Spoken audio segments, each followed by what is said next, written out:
Sir, we can start now. Yeah, I am ready. What we have to start today, 90 onwards? Yes, sir, 90 onwards, section 91, and we will be doing chapter 6 of the exclusion of oral by documentary evidence. Very, that is called exclusion of oral by documentary evidence. Hmm?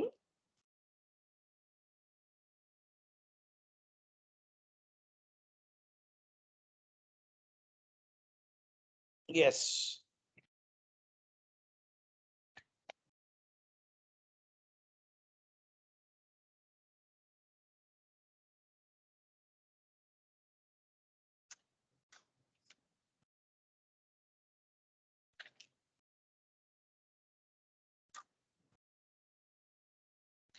So the settled principle of law is that here when there are documents on record, that is a primary evidence or secondary evidence, the documents speak for itself. You are not permitted to lead oral evidence. Now the Evidence Act also permits the parties to lead oral evidence by virtue of section 60, which we have learnt it here. When there is a when there is a written arguments or a primary or secondary evidence before the court in the nature of documents, will the parties be permitted to lead oral evidence under section 60 is one of the question that will come up for consideration in this topic. That is section 90 onwards. It's a very interesting chapter dealing with section 91 से लेकर 100 तक. We'll deal with it because I'll discuss it with you. देख लेंगे. This is normally in cases of this chapter because you learned under earlier section 60, 61, 62, 64 के अंदर primary evidence, 63, 65 secondary evidence और 60 के अंदर oral evidence. Now ये दोनों के बीच में ये oral evidence कब fit होएगा? When oral evidence is permitted, when evidence is not permitted, that section 91 to 100 will tell you who are the persons who are permitted to lead, and that we'll see. Now open section 91. Evidence of terms of contract, grant and other disposition of property reduced to form of document. So these are written. बंद कर देता मैं. एक minute है. My lecture में बैठा please. I can talk to you. Oh this. Mohan, wrong time to call me. I'm in lecture. I cannot talk. If you want, come and take it. वो आके ले जाओ. Okay.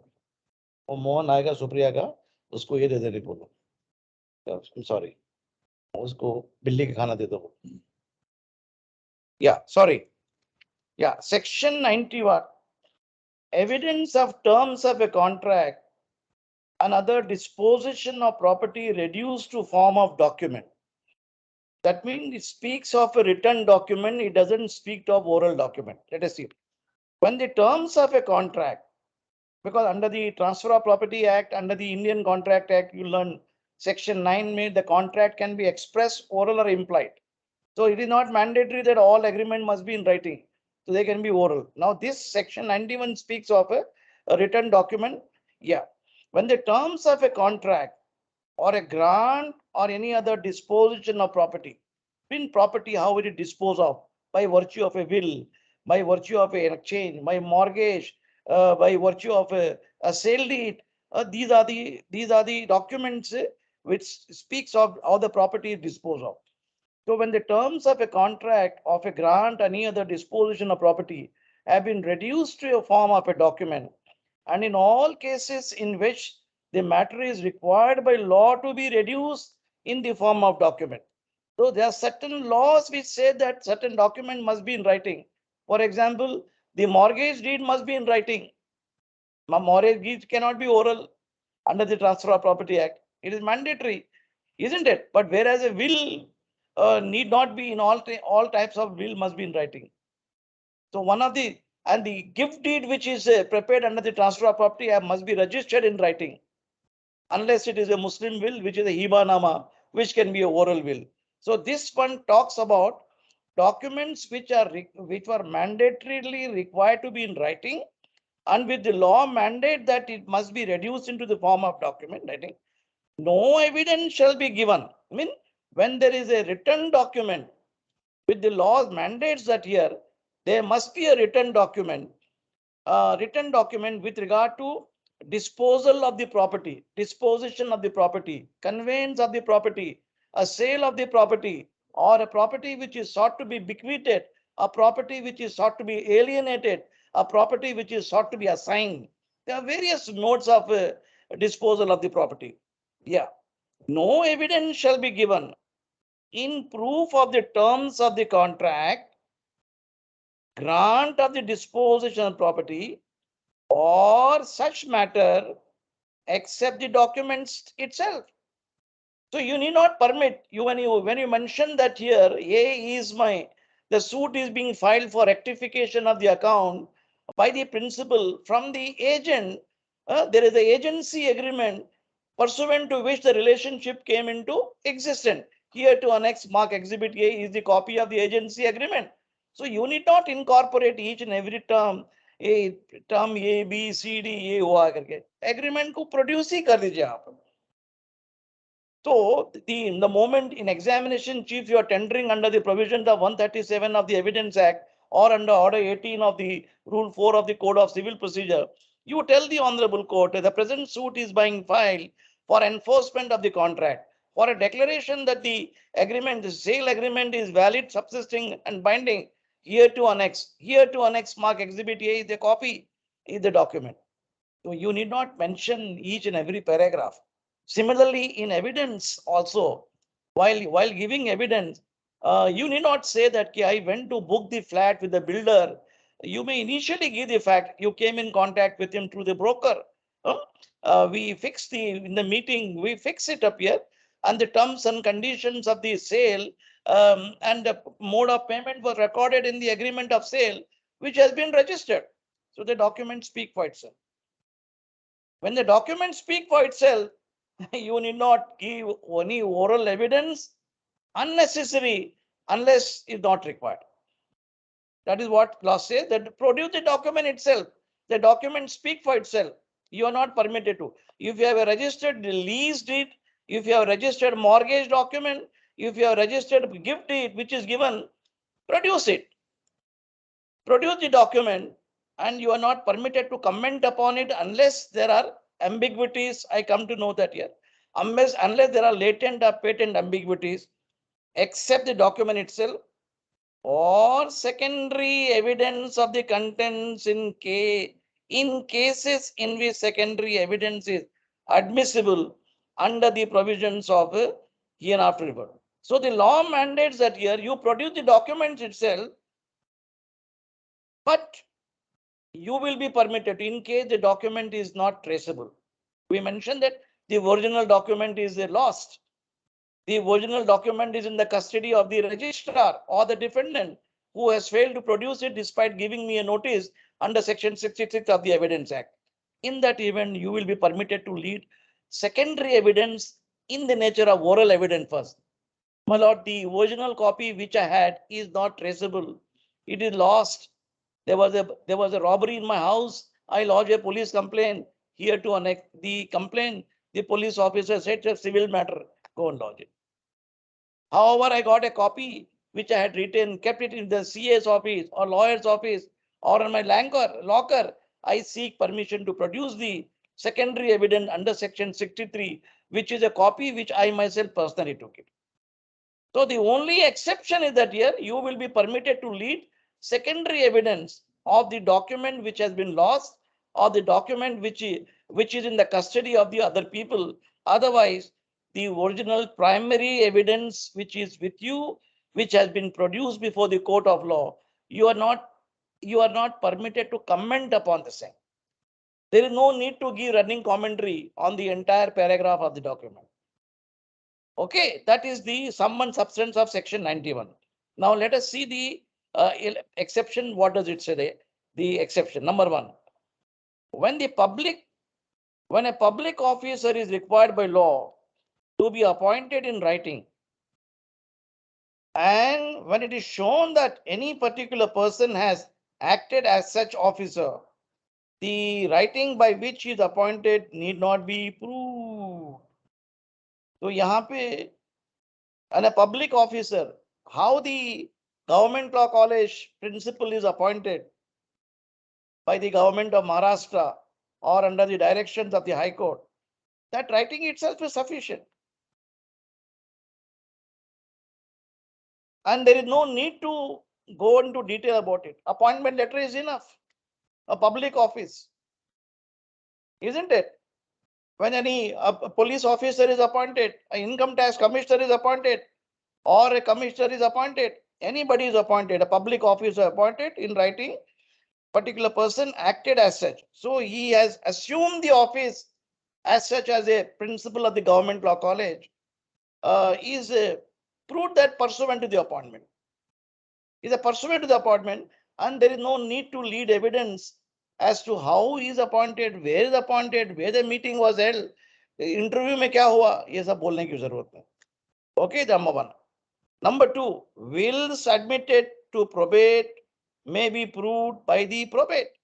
So, when a will has been prepared by your grandfather, father, the document itself, the will can come into existence or life or validity enforceable after the death of the testator and not during the life of. So, upon his death, you lodge the document for obtaining a probate. Without probate, the will is zero value. So the will admitted in probate, अगर document probate मिल गया आपको district court से, high court से, that probate itself is enough that there was a valid will. And you need not. So tomorrow somebody is questioning the validity of your appointment and how you got the property was bequeathed to you, and you have obtained the probate which has not been challenged under the Indian Succession Act. That probate document is a valid document. So you don't even require a will thereafter. Probate is a conclusive evidence. हमने पढ़े आपने under section 41, 42 of the Evidence Act. The probate court final proceedings cannot be challenged. It's conclusive. So similarly, the moment the probate is produced before the court of law, and it is not open for any of the parties to say that at the time when a suit for declaration is filed, I am not accepting the probate, he has not probate the will. Not necessary. Will become necessary or when you challenge the probate itself. Revocation of the probate under the provisions of the Indian Succession Act, you have to go to the same district court or high court in Mumbai for challenging revocation. You cannot go to a civil court. I am challenging it at the moment. You may challenge that it is fraudulently executed, a fraud has been perpetrated. Then in that event, you will be entitled to call upon it. So at the moment, when the court has granted probate of a will, that speak for itself. Okay. Explanation 2 में आ जाइए. Where there are more original than one original only need to be proved. So हमने section 63 and 65 के अंदर ही पढ़े. Sometime when the vendor and the purchaser, there are too many people, the original documents can be executed 2, 3, 4, 5. So each and every document need not be produced before the court in admission. Even under section 63 के अंदर आपने check करे आपने, while dealing with the provisions of secondary evidence, then 63(2) के अंदर copies made from the original mechanical process with themselves ensure occupancy. Then several copies made. Then section 62 में हमने पढ़े थे ना, isn't it? Primary evidence means document itself. Explanation checker document is executed in several parts. Each part is primary evidence. So please read section 62(1). Section 62(1) says that here, where there are several parts are executed, each of them are primary evidence. So for the purpose of section 91, you need not produce before the court of law all the original document. Namely, there are 5, 6 buyers.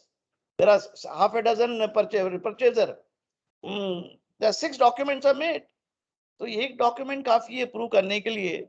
This is one document where several parts have been made. So the parties can substantiate, produce it before the court of law. and there is no requirement to come and vest before the court. Bring all the document. Okay. Then number 3 पे आ जाइए. Explanation 3.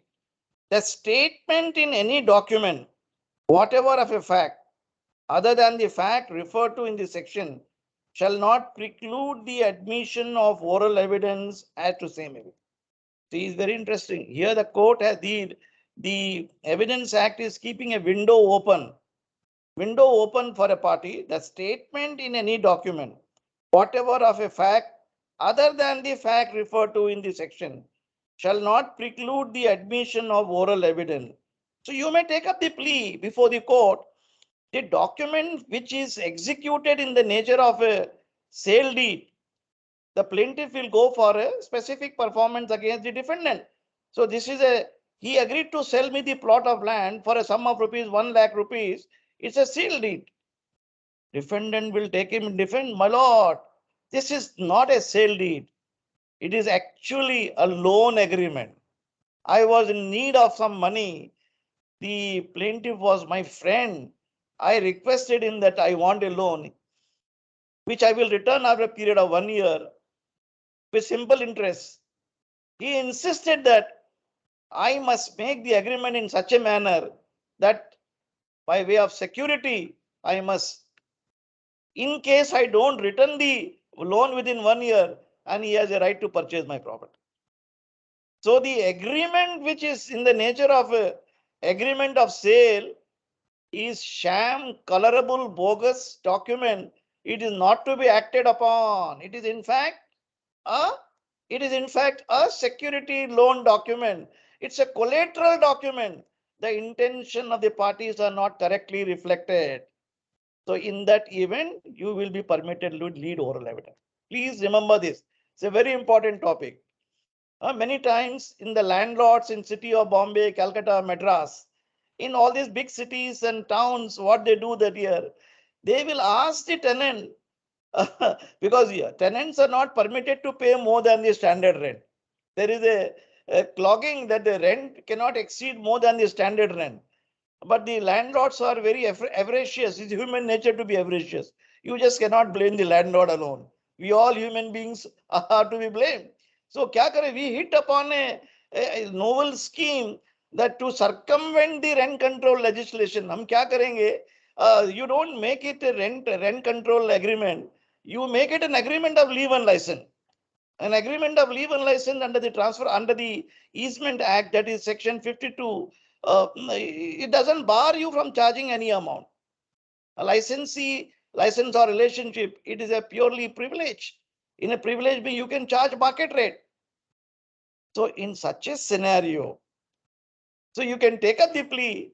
The earlier agreement is not to be acted upon. The intention of the parties was not to, is a colorable agreement. So there is more than what meet the eyes, the intentions were different.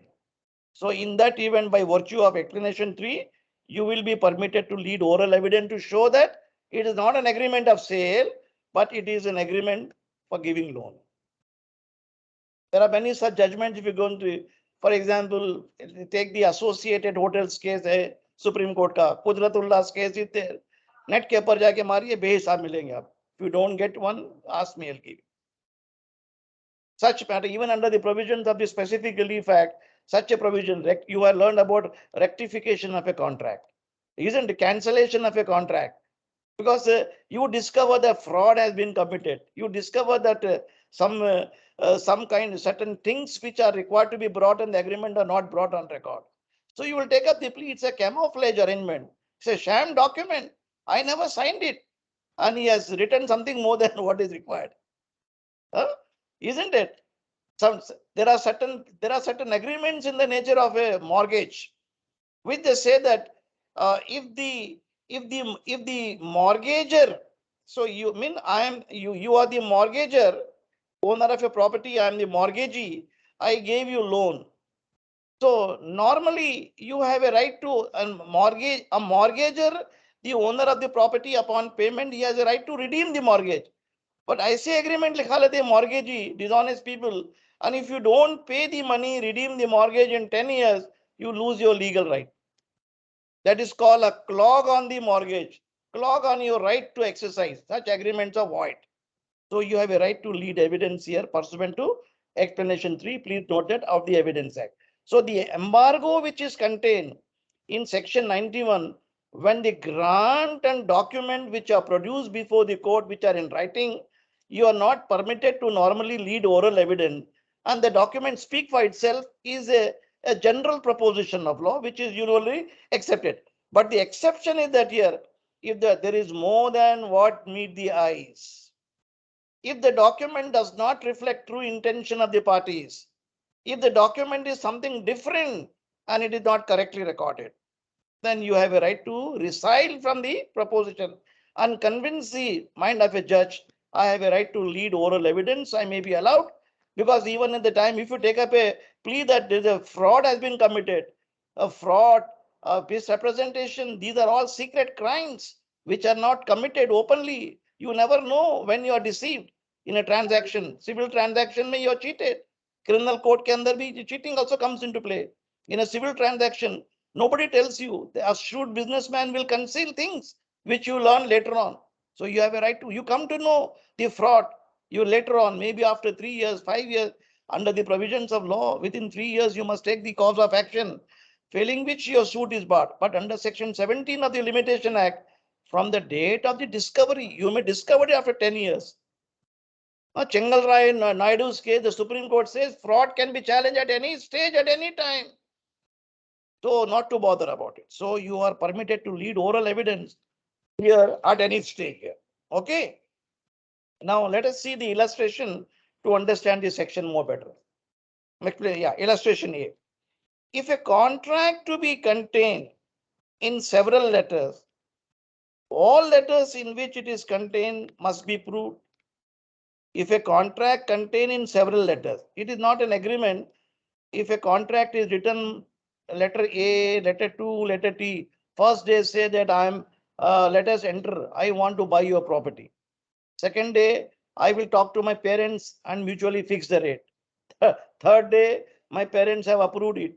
My partner has approved it. These are all so many letters. So these are all at the negotiating stages. When there are several contracts, several letters, placing a record, forming, constituting a contract, each and every letter must be brought before the court to prove the contents. Please note that. Yeah. B.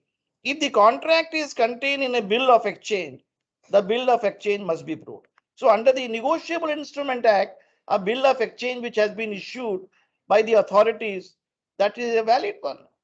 Transaction is done by your bank and the bank of the defendant from Dubai or London. Payment is received. That is necessary. You need not reproduce the conversation between both of you. Let us hear. The bill of exchange being a negotiable instrument act is valid. वो produce करेंगे आप. It is a valid document. You don't need to read oral evidence. Yes. See, D पे आ जाइए. A contract in writing with B for delivery of indigo upon certain terms. The contract containing the fact that B had paid a price of the other indigo contracted for verbally on another occasion. यहाँ पे verbally देखो use the word. In D के अंदर you use the word verbally, which means whether you can lead oral evidence. Oral evidence is offered that no payment was made for the other indigo. The evidence is admissible. So यहाँ पे there's a departure from the provisions of section 91 because the terms are varied here.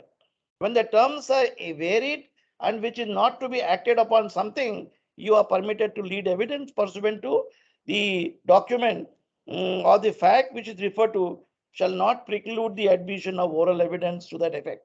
Okay. So you can explain the contingency in the matter, the reason why it is done. Okay. Then aa jaiye. Then E. A gives B receipt for money paid by B. Oral evidence is offered for the payment. A gives B receipt for payment of B paid by B. So agreement जब लिखा गया, you undertake to pay the amount on 3 installment, 1st of January, 2nd February. So whether the payment is paid, it's a subsequent act. तो वो बोलेंगे diary में लिख दो मेरे, or you send me a email message that payment has been. So you have a right to produce that, yes, that particular receipts have been, agreement was executed between the parties on 1st of January 2020. So the payment he paid the installment from the next year onward, February, March, April. So these are the consideration paid. So you are permitted to lead oral evidence. I paid half the amount in cash. I paid half at his request. He sent me a message on my phone that the amount be transmitted in my wife's account. I want to avoid income tax hassle and please give me some cash amount. So there are communications which are written down, which are sent to you by either email or by WhatsApp. They can be produced before the court by leading oral evidence to that effect. So the embargo contained under section 92 can be listed. So this is section 91 is very, very exhaustive. It's applicable to the parties and the strangers, everyone. It's a very wide one. Please note that here. It's a general section with regard to the extrinsic evidence. When the written document is there, oral document cannot be produced. But in cases where there is ambiguity, in cases where the document doesn't speak for itself, you are permitted to lead the evidence. This is one general exception to the rule. Now, you want to ask me any question, ask me. I will shift to 92. These are little difficult section. They will take some time. Yeah. They have to be explained to you with the help of the cases which I am doing as to how the matter proceeds in the court of law. 92 पे आ जाइए. Exclusion of oral evidence of oral agreement. Now, when the oral evidence can be kept out, when the parties, now when the terms of such contract or grant other disposition of property or any matter required by law to be reduced in the form of document have been proved accordingly to the last section, no evidence of oral agreement or statement shall be admitted. There is a complete bar here that be admitted as between the parties. So the vendor and the purchaser entering into an agreement of sale for sale of a plot of land on certain terms and conditions which are incorporated in the agreement of sale between the parties. Now use this word here, the provision uses between the parties, whereas this word between the parties you will not find in section 91. So section 91 is more wider between the parties, even strangers whose rights can be affected can come under 91. Between the parties to such instrument or their representative in interest for the purpose of contradicting, varying, adding or subtracting from the term. Now, who are the representative in interest? The vendor dies, his children are the representative in interest. Or the vendor, after entering into agreement of sale, he assigns the right title interest to XYZ. He appoints a builder for development of the property. So he is a representative in interest. Thus, because the suits can be filed by not only by the parties under the law and also by the persons claiming legal right from the original owner. They are known as representative in interest. That you will find this expression both in section 15 of the Specific Relief Act. Who can file a suit?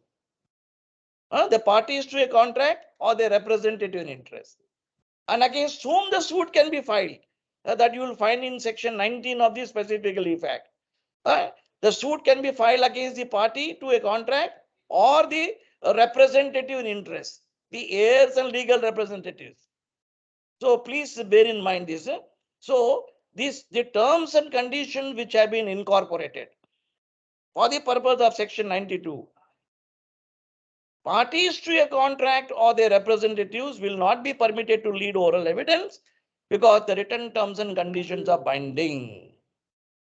But proviso 1, 2, 3, 4, 5, 6 are the exception. यहाँ पे explanation 1, 2, 3 and illustration 1 to D for the exception. In India, almost every act is not absolute. It always contains exception.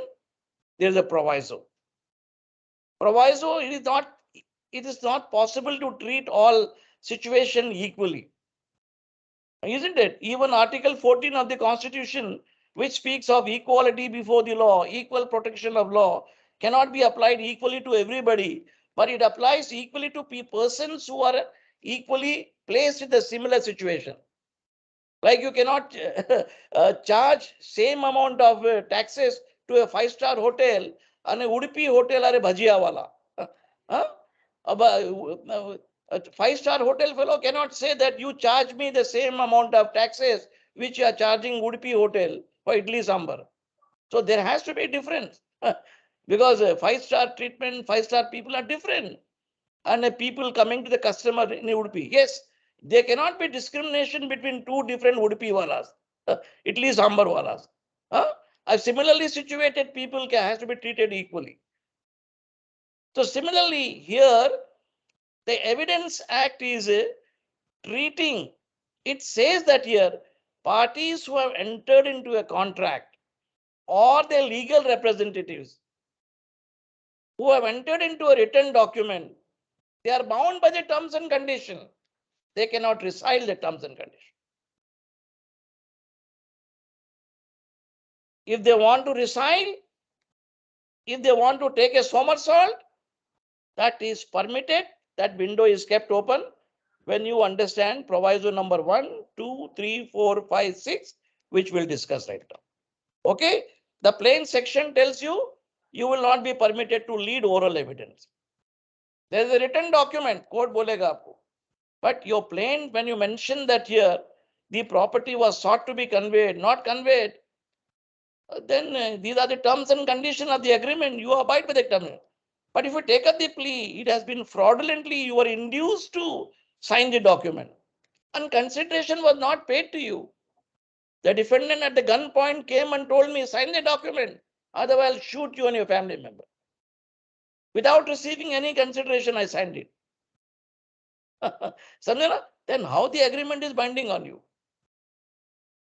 You never received consideration under the Indian Contract Act. Section 25 tells you when there is no consideration, there is no contract. The contract must be free. It must be it must be signed by you without any fear, without any coercion, without any fraud being played. No suppressio veri, suggestio falsi. The provisions of sections 15, 16, 17, 18, 19, 20, 21, 25, they are all taken care of. So these are the situations which are now contemplated here. So all written documents are not gospel truth. All written documents are not gospel truth, though they are prima facie, the court believes that the parties must respect what they have understood. Now, in what cases you can resile from your written document, and in what cases you are permitted to lead oral evidence? Please start reading from proviso 1, number 1. Any fact may be proved which may invalidate any document or which would entitle any person to any decree, order relating thereto, such as fraud, intimidation, illegality, want of due execution, want of capacity in any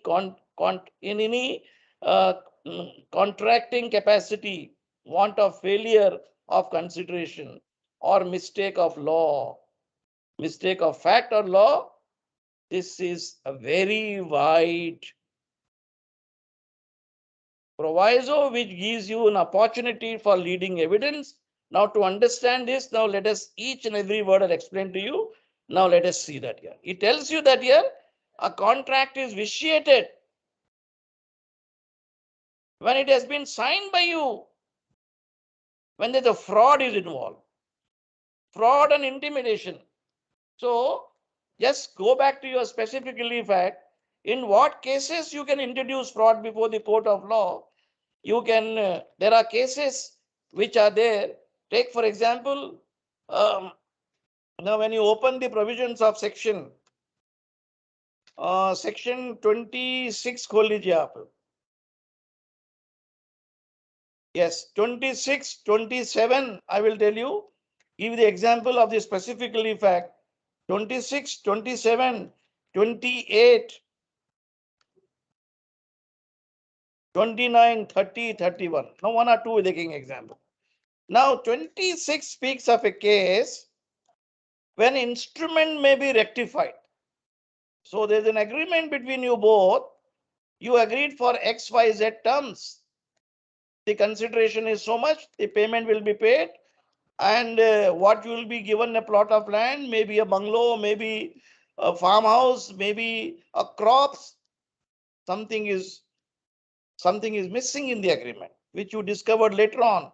Big contractual documents running into 100, 200 pages of the government or the parties is difficult to read.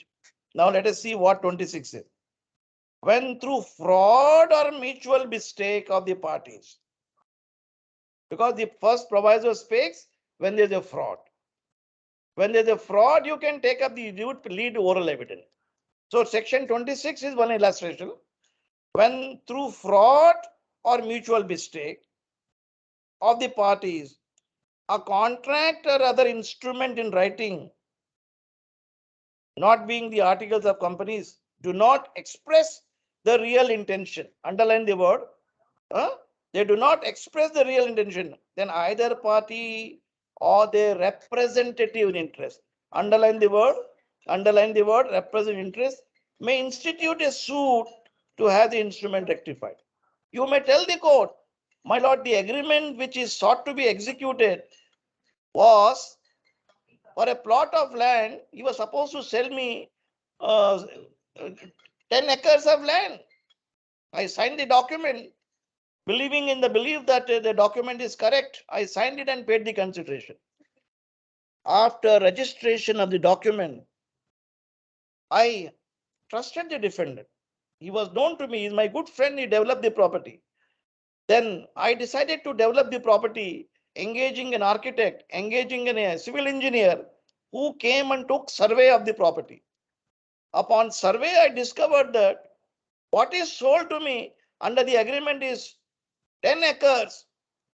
But I came to know that it is only 7 acres. So the defendant has played a fraud upon me.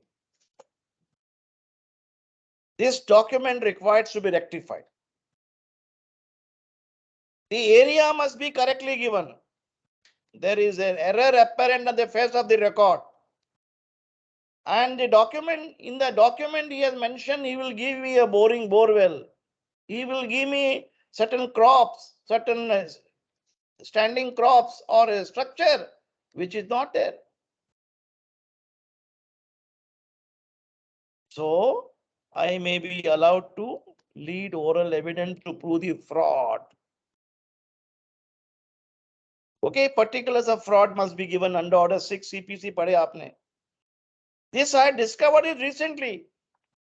Now when you open the provisions of section 17 of the Limitation Act, Mayur Limitation Act लेके आओ बेटा, Bear Act. Limitation Act खोल के देखिए आप. When you discover the fraud is something you don't discover immediately, because the transactions are taken in good faith. Somebody is known to you very well. You immediately don't do it. बाद में मालूम पड़ेगा आपको. Yes, Kumar, open if you have got section 17 of the Limitation Act. How you discover the fraud is not given to you. Effect of the fraud or mistake. ये mistake of fraud देखो जो appearing अब पढ़े हमने section 26 of the Specific Relief Act read with section 91 proviso 1 17 में मालूम पड़ेगा. Where in a case of in a suit or application for which limitation is prescribed in this act, the suit application based on fraud of the defendant or respondent as the agent, the knowledge of the right title in which the suit application is found is concealed by the fraud or such person, so and so, or the application for relief from the consequences of the mistake where the document necessary to establish the right of the plaintiff or application limitation shall not begin to run unless the plaintiff or the applicant has discovered the fraud, underline this word, or mistake which could reasonably by diligence have discovered it, or in the case of concealed document, until the plaintiff or the applicant had the means to producing the concealed document. This is very important. Okay. So here you will be permitted to lead evidence. So, my lord, the fraudulent aspect is not mentioned in the agreement. Then I came to know that the remaining amount of land with adjacent, he has fraudulently sold to my neighbor, adjoining neighbor. So you join, implead the neighbor as a party under Order 1, Rule 10 CPC. Placing on record that the agreement entered into by the defendant with the second defendant or applicant is sham, colorable, bogus, and be set aside.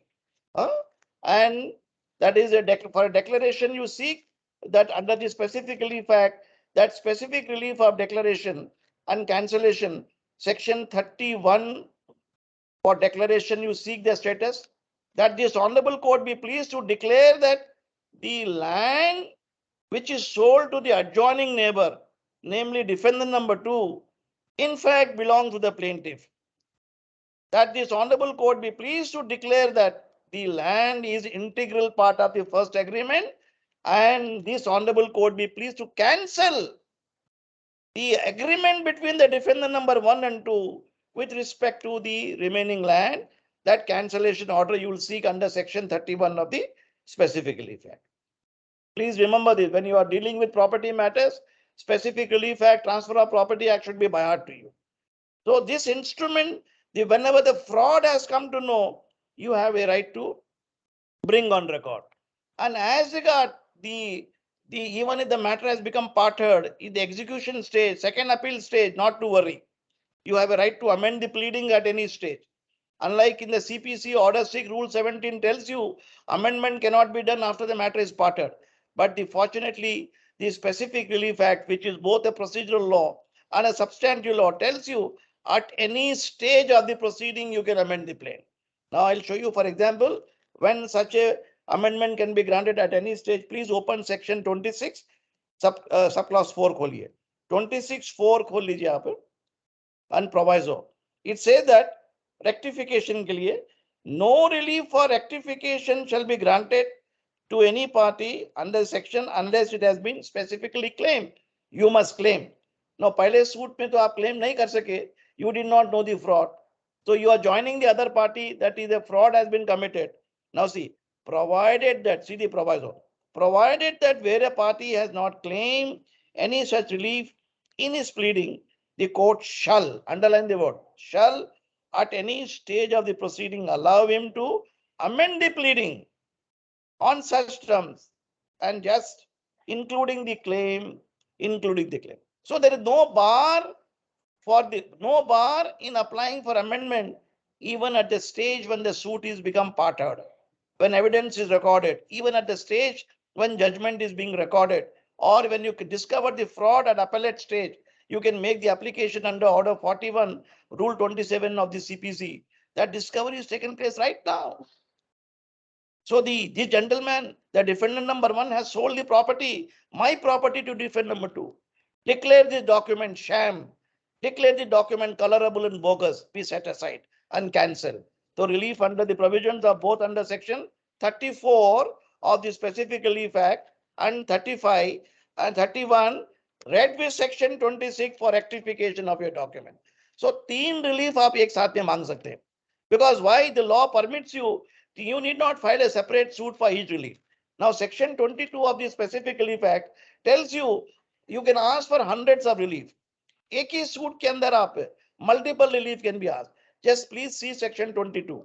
Power to grant relief for possession, partition, refund, earnest money. Notwithstanding anything contained in the contrary to in the CPC, any person suing for specific performance of a contract or property, he must ask for number 1, possession, number 2, partition, Number 3, separate possession. Number 4, in addition to the property, any other relief which he may be entitled to, including refund of the amount. So this is, then again, subclause 2 say that no relief can be sought if there are no specifically claimed. Again, proviso said you can make amendment at any stage. So this is in tune with the provisions of Order 2, Rule 2 CPC, that the plaint must contain whole cause of action. If the plaintiff relinquishes any cause of action without the leave of the court, that is suit is barred. Isn't it? You must take the liberty of the court. Why you are relinquishing? So you are not permitted to file half a dozen suit for different relief in such a matter. When you are proving a fraud, एक ही suit के अंदर amend कराइए and lead evidence. So proviso 1 permits you to lead evidence of fraud. Intimidation. Number 2 is intimidation. The defendant is a hooligan. He is a man wielding considerable influence with the police and locality. He is a terror. He came to my residence with a gun. He gave me threats of elimination. Intimidation is an offense under the provisions of Section 506, 102 of the Indian Penal Code.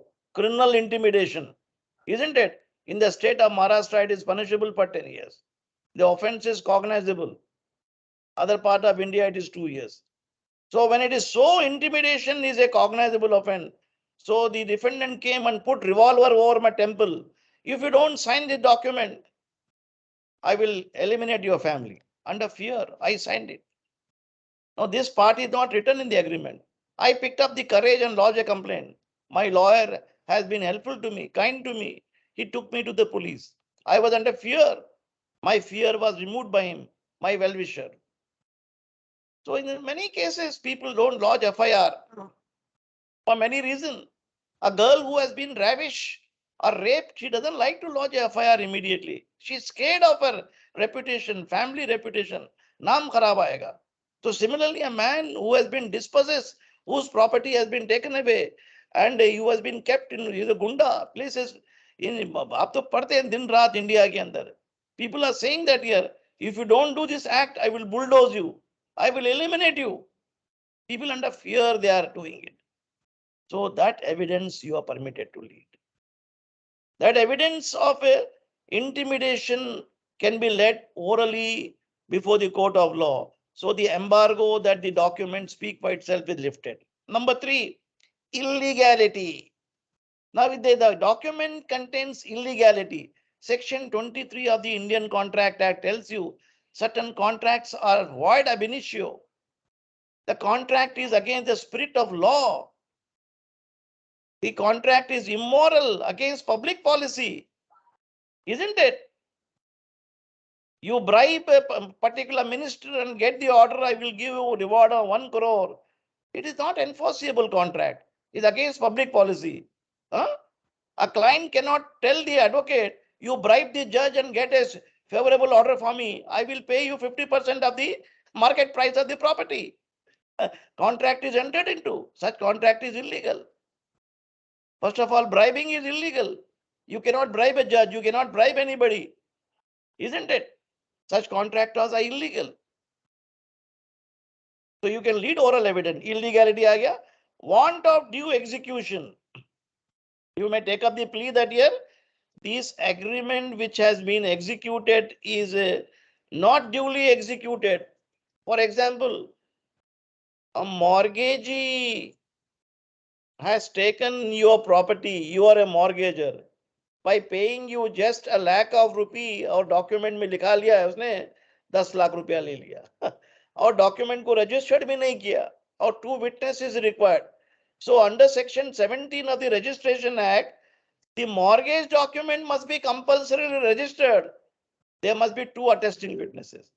So you may take up the plea that the document is sham, colorable, bogus.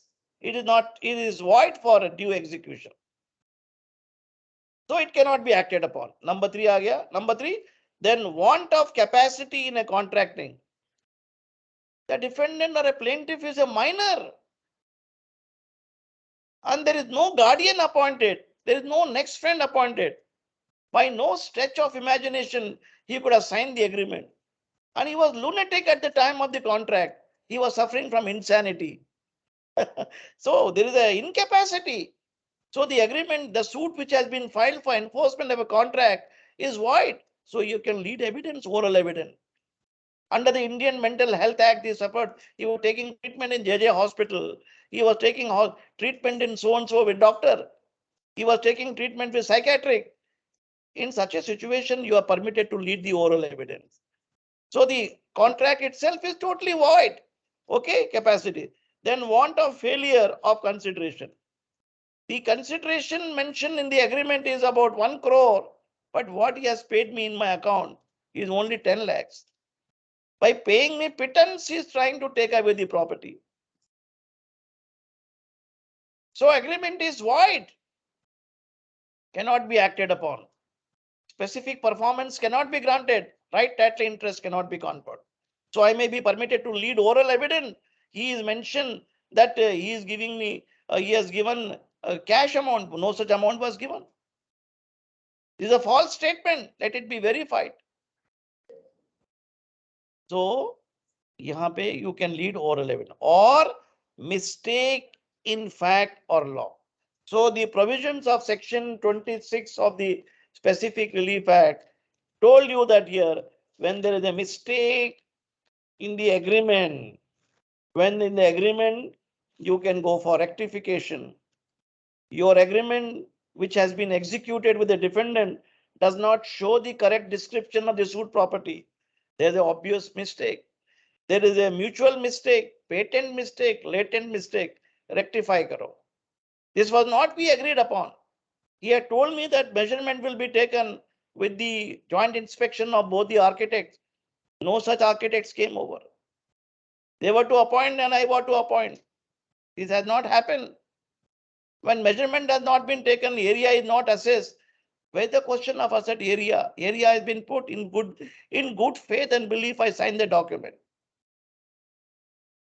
So I should not be exploited for that reason. So the agreement is bad in the fact. In law, the law mandates that here the will must be attested by 2 witnesses. It is attested by only 1 person or no person. It cannot be acted upon. And the trial court has granted probate, which is sham, not correct. You may be arguing in appellate court. So the law mandate the requirement. Section 17 of the Registration Act tells you the registration is compulsory for a lease more than a year. It should be compulsory registrable. 107 of the CP of the TP Act. Unregistered lease is acted upon. So evidence, I may be permitted to lead evidence to show that to nullify the document doesn't convey the right contention. Okay, anybody want to ask any question before I shift to proviso 2? बता दीजिए. Hopefully you all understood this. समझ में आया कुमार ये? आया नहीं? No answer. Yes. So that is how the first proviso you lead oral evidence.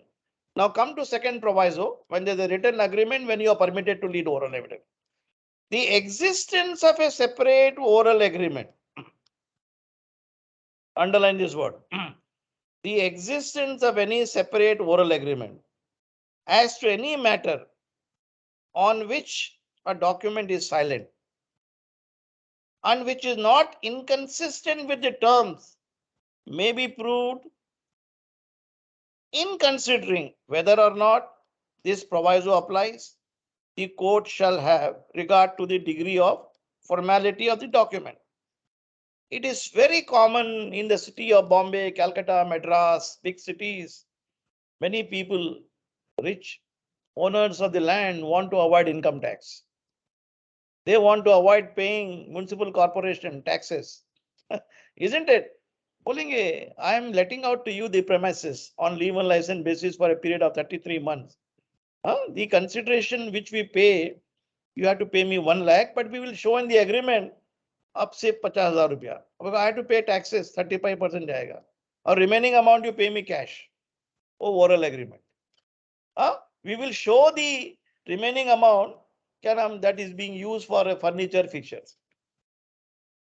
So many lawyers will advise you this. And this is being done, which is very fairly. That is called both the parties are trying to cheat the law. That is called both the parties are in pari delicto. वो भी law को cheat कर रही है, ये भी कर रही. दोनों parties want to avoid it. There are many agreements now because in the earlier days, you know that here the builders were entering into a contract, conveyance plot of land normally society पे रखते हैं. They don't want to give individual members. Society को rebate मिलता है under section 42 of the act, under section 9 of the Stamp Act. The rebates are not given to the individual. Sometimes the individual take up the plea. The plot of land actually is my property. The builder, with a view to avoid taxes, it was kept in the name of the society. It was kept in the name of the institution to avail this benefit. So यहाँ पे भी leave one license in the city of Bombay, the Malabar Hill के अंदर the rental amount is about say 5 lakh rupees per month. Agreement में लिखा गया 1 लाख रुपया, remaining amount cash दे दो मेरे को. तो dispute आ गया उसके अंदर, or maybe a separate agreement showing that here for furniture fixtures, good old furniture, ऐसा कोई furniture है ही नहीं. So that is a oral agreement. So the parties may, one of the parties may plead here. Despite the written agreement, there was also a separate oral agreement. So under the rent control legislation, very common. Under the old Rent Act, the landlord cannot charge rent more than 3 months. If he takes more than 3 month rents, he can be prosecuted and sent to jail, like Nagri's case of the year 1962. तो क्या करते थे वो लोग? They separate agreement regard करते थे orally. You pay, this is for furniture, fitting, so on, so which is not at all existing. So such agreements are oral agreement, or with a view to circumvent the law. Such agreements are drafted. Many solicitors, lawyers, all of them, they do, all of us, they do that here in many matters. Of course, I tell the client such matters we don't do, I don't do. Because basically mine is an arguing counsel practice and I don't do the documentation. So as far as I am concerned, according to me, when you also become a lawyer, tell the client I don't do this kind of nefarious practice. It amounts to cheating the law. You should not do that. But unfortunately, many lawyers are doing it because the clients want it. Because the litigant want to promote dishonesty, the lawyer should not aid and abet it. It is being done, unfortunately. Such contracts are there. I have argued several such matters. I am still arguing such matters in the court of law. It is there. The dishonesty is looming large on the horizon. Most of we Indians, we want to avoid taxes. It's such a big country. How many people are paying taxes? 2%. Are we not dishonest? Totally dishonest. Why should we resort to dishonesty, enter into different agreement, cheat the government, cheat everybody? The law is encouraging. Very unfortunate. So that is how a country cannot prosper. So, but unfortunately, the law itself is responsible. The laws are drafted so weak, so dhila bolte na.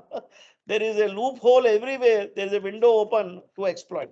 Okay, that is a separate agreement can be asserted. You can write in the written statement. The plaintiff has filed a suit for specific performance or for a declaration of ownership right. But the agreement is sham, colorable, not to be acted upon. There is a separate independent oral contract. That oral contract ke liye you can plead and take evidence. Okay, resorting to proviso 2. Anybody want to ask any question in question proviso 1 and 2 before I shift to proviso 3? बताइए. Proviso 3 पे आ जाइए. The existence of any separate oral agreement constituting a condition precedent to the attaching of any obligation under any such contract, grant or disposition of the property may be proved. So your property you took from the landlord or on the first floor of a building or in a society, wherever it is, from a owner or joint owners,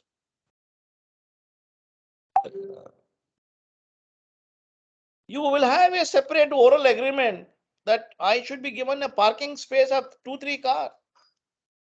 You may take up the plea. There has been an oral agreement coupled with charges which I am paying. There is no written contract, but I have a right to park my cars. I have an easementary right. I have a license which is irrevocable. So long as I'm in possession, occupation, and enjoyment, and this part of the contract has not been reduced into writing, and I may be permitted to lead. Okay, that is how you lead it. Any appurtenant to any transaction, any easementary rights, a right of way from the land of the defendant. You in a bungalow premises, in a dwelling house,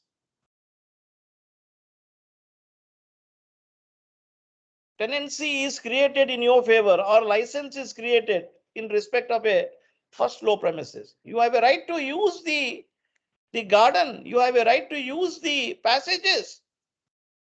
These are oral arrangement. You have a right to keep a pet who will go in the open area. And if it is sought to be taken away, you can mention before the court of law. I am filing the present suit for a perpetual order of injunction, restraining the defendant not to create hindrance, not to prevent me from having access to the garden area or rearing my pet. This was the arrangement which have been existing for time immemorial. So oral evidence can be led and pleaded by virtue of the owner cannot take up the plea that the rent note or the permission or the license doesn't speak about the oral. It can be oral, it can be express, it can be in writing or maybe a separate writing. Writing, or it may be it may be a written form, it may be a document.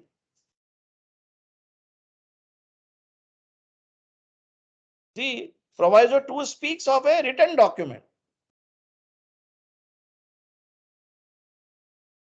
When you as when you are a licensor giving the property to a licensee, you enter into a contract with him that I am letting out to you my premises for a sum of rupees 1 lakh, 50,000 cash, 50,000, separate agreement, written agreement, or a agreement. You give me a consideration 50,000 rupees and the remaining for user of the furniture, utility item, written document. Proviso 3 के अंदर it's a oral agreement, because the law permits you to have a oral arrangement.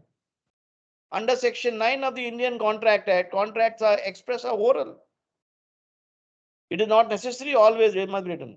So provision is made for a written agreement in proviso 2. Provision is made for a oral agreement in proviso 3. Now let us see the proviso 4. The existence of any distinct subsequent oral arrangement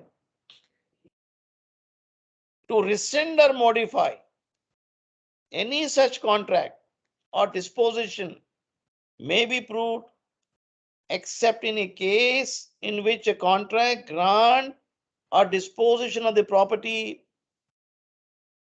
is by law required to be in writing or has been registered according to the law in force for the time being in force as to registration of a document.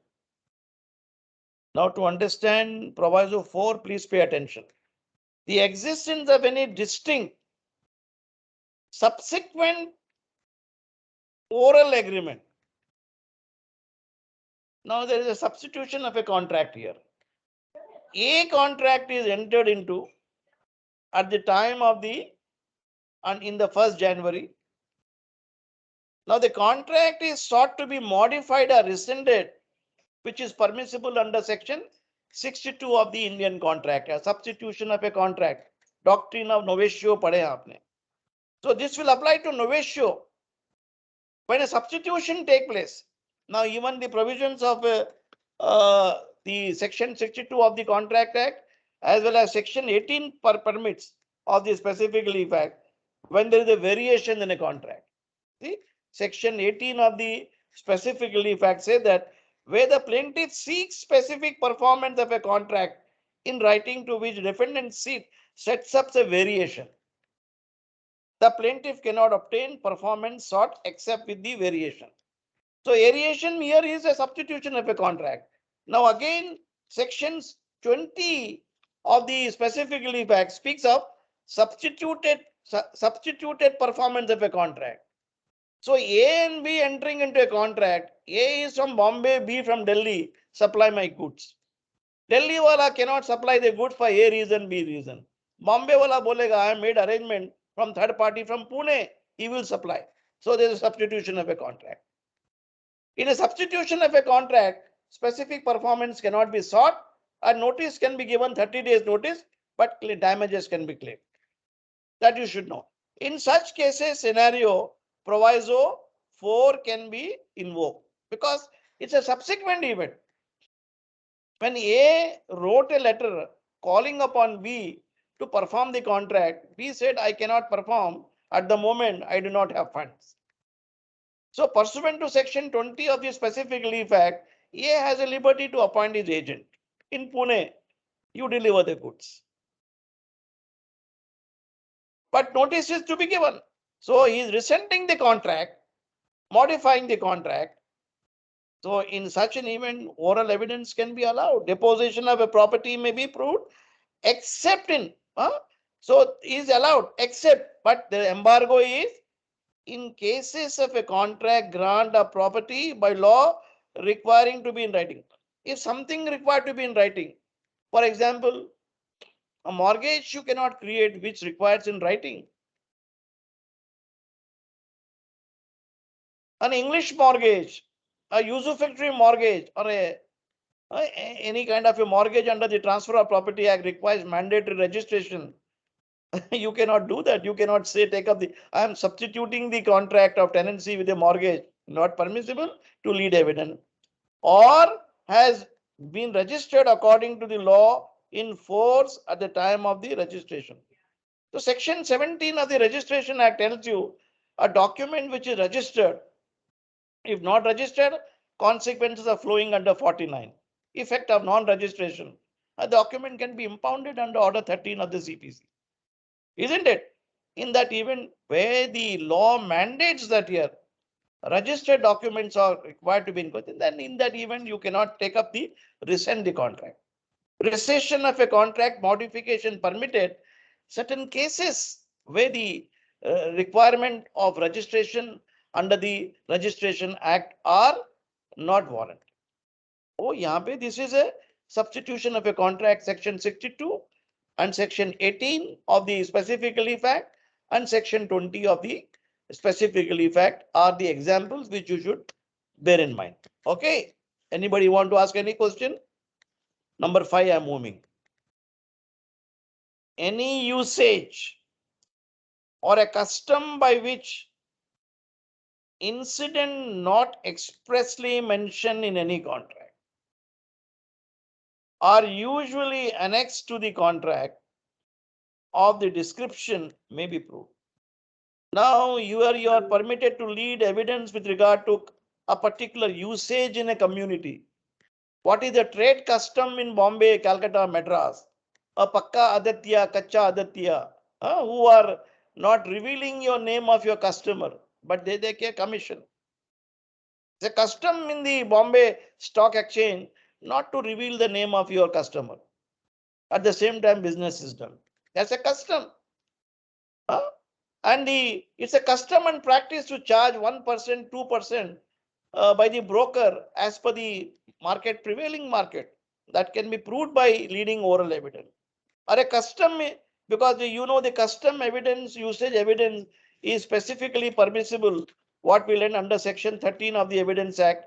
Earlier हमने सीखा था, section 13 permits you. What is the way? So this evidence with regard to the customs and usages under section 13, that is fact relevant when right to custom is in question relevant. Isn't it? That is 13 as well as section 32 के अंदर भी हमने पढ़े थे आपने, cases in which the statement of a dead person relating to custom can be proved. That is the provisions of which is section 32 के अंदर. Anybody can point out to me? That is 32(4). Opinion as to public right or custom material. You can prove it here. Then again, the evidence with regard to custom is proved under the provisions of section 48. Opinion as to existence of a right or custom when relevant. Section 13, 32(4) and 48. Bear in mind to invoke the provisions of section 92, subclause 4, well, subclause 5, when a custom or usage, market rate. You have a right to go from my premises to a particular premises. You have a right to use my private land to reach a particular destination. You have a easementary right from time immemorial which has been going on. Some jatra taking place in a particular place. A private property you can enter upon and go. That custom usage you can lead. Oral evidence can be led to examine an elderly member of a community. The law permits that. So there is no bar as such. So somebody, I may file a suit against you tomorrow. Don't enter upon my land. Don't open my gate. Perpetual order of injunction restraining you from entering my land. An injunction restraining you not to create, not to mandatory injunction to a eviction and not to use my land. An order against you not to enter or remain upon my property. You will take up the plea. There is a custom from your private property for hundreds of years. There is a temple, there is a mosque, there is a church, there is a deity where we worship our community. We belong to a particular community. So you came recently for the last 10 years, but the custom we have been enjoying and we worship our deity for thousands of years. So that can be proved. Okay. Number 6 pe aa jaiye last mein. Then provided the next thing. Number 6, any fact may be proved which shows in which manner the language of a document is related to the existing fact. So what is so broadly mentioned? Parties are permitted to lead oral evidence if the written document is not in conformity with the rights you are enjoying.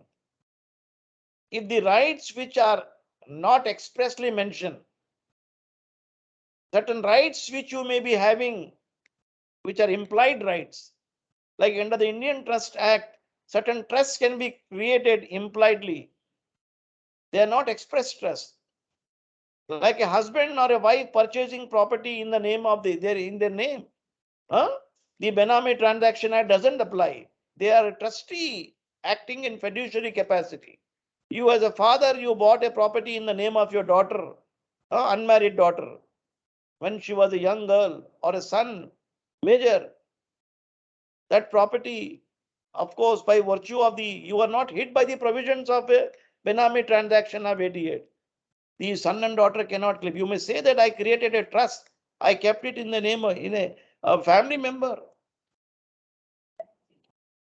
I thought my son and daughter would remain loyal to me. They have not become loyal. They are abusing me, hostile towards me. I am filing a suit for declaration that I am the real owner. The name of my daughter and son was kept only for the sake of convenience, in the wake of the fact that they will remain loyal to me. They are my blood. But there is a hostility. I wish to terminate the contract, and that honorable court be pleased to declare I am the owner. Restrain them not to enter, remain upon. So there is that's the trust relationship that can be created. What is the time? Yeah. 8:20. 8:20. Yeah. I will cover the last. Okay, then illustration काफी है इसके अंदर. You want me to continue or take it tomorrow? Kumar बताइए. Sir, we can continue tomorrow. I'm हाँ, having quite huge network problem today at my end, tomorrow I am so I'm not not there. able to share. Sunday को लेंगे Sunday को. Yes, sir, we can continue on Sunday. Tomorrow illustration काफी है इसके अंदर. It's a tough topic. We'll take Yes, it sir. later. Okay. Anybody want to Sure, ask sir. any questions? Sure, sir. Please ask me, and I will take the illustration in 92. Okay. चलो. कुछ anybody has any सवाल जवाब? कहाँ पे? No. Not depriving her Sir? property. Yes, बताइए. So just a quick question, if you could address. Sir, how would you prove an unattested document in the court of law? So How it's unattested. How do you prove the unattested document in By the court leading of law? direct evidence, section 60. So can you lead oral evidences with regard to that? That is what that is what 91 proviso says, that unattested document can be proved by leading oral evidence. Okay, sir. Okay. Okay, और कुछ? Section 60 is the answer for that. Sunday I am prepared to take Okay, sir. lecture. Thank you. Please come over. Okay, I'll call it a day now because you all must be tired now. Sure, Okay. sir. Sure, sir. Right. We can continue on Sunday.